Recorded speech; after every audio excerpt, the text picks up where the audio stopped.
Hi, I'm Nicole Crowley, and this is Ava Crowley. And we came to Miami Children's back at the end of April in 2012. One night, Ava had a stomach ache when she laid down in her bed, and it just kept bothering her. So we called the pediatrician, and he mentioned that if she was inconsolable, take her to the hospital. And she actually went to sleep, and she was fine. The next day, she was fine. But then she started showing other symptoms. She was really thirsty during the day, she was really lethargic, and she wouldn't drink milk anymore, which she always drank milk with dinner.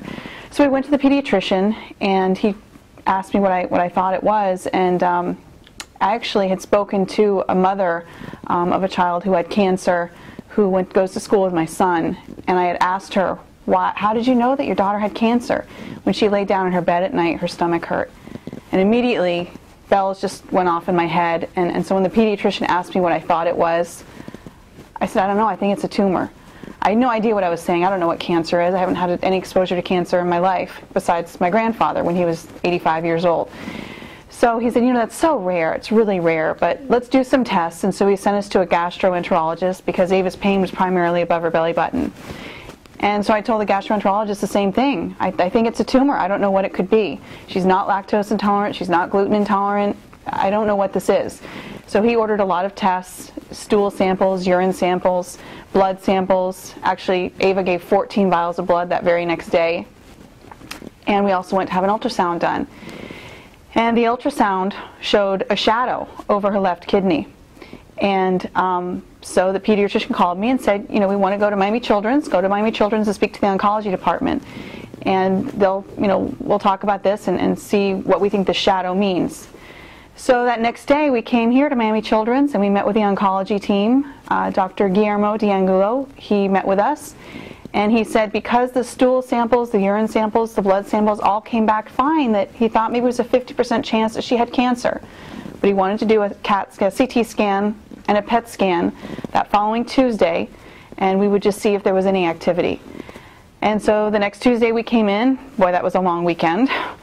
We came in Tuesday, and she underwent the scans, and 4 hours later, he came in to see us, my husband and I, and he told us she had cancer. And it was absolutely the worst day of my life. And what he told me, which I'll never forget, is we want this to be your worst day. And going forward from here, we'll treat her, we'll do everything we can to make this better. And so that's what we did. We had to do a few more tests. Like he said, due diligence. We had to figure out exactly what type of cancer it was. He thought at the time it was either leukemia, which many people told us to pray for, or neuroblastoma, which is one of the worst pediatric cancers you can possibly have, which means a long 13-month treatment. And so we waited a few more days, let's see, Tuesday she had her scans, and then actually Thursday we came back to the hospital and she had a bone marrow biopsy, she had a bone marrow aspiration, she had a tumor biopsy. So she had a grapefruit-sized tumor on her left kidney. Her adrenal gland was actually her tumor. And then she also had placement of her Mediport. Because we knew she had cancer, we just didn't know what kind of cancer, and we knew she needed treatment right away. That was Thursday, and then Friday, we did receive confirmation from the testing that she did have neuroblastoma. And we got that result late Friday night, and Saturday morning she started chemo. And they hung that bag Saturday morning, and you know, it was just one of the worst days of my life, knowing that we had to infuse her with this poison, but that we were praying it would help her and to get rid of the cancer.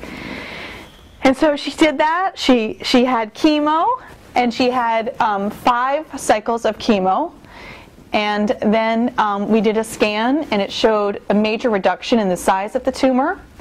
And then she had her tumor removed here at Miami Children's. Dr. Malvezi, who was amazing, and I thank him from the bottom of my heart, 100% removal of that tumor, which is absolutely amazing. And then she had another round of chemo, and after that she had stem cell transplant. And Ava was in isolation for 26 days up on 3 North, and she did amazing. She did absolutely amazing.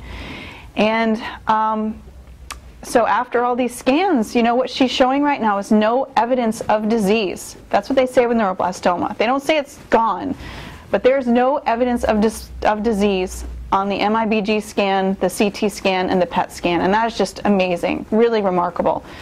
And so right now, Ava is going through immunotherapy, and what this is it's antibodies that are infused into her body that help to target any neuroblastoma cells that can't be seen on a scan. That's how neuroblastoma works. Unfortunately, there still could be millions of these cancer cells lurking in her body, and the immunotherapy is going to go after them and target them and kill them. And hopefully, the cancer will be gone from her body forever.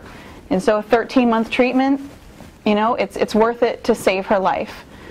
And so we love Miami Children's. We've been able to do everything here. And you're better, right, Ava? Yes. You're getting better every day. Yes. And you're not going to have a boo-boo in your belly anymore, yes. right?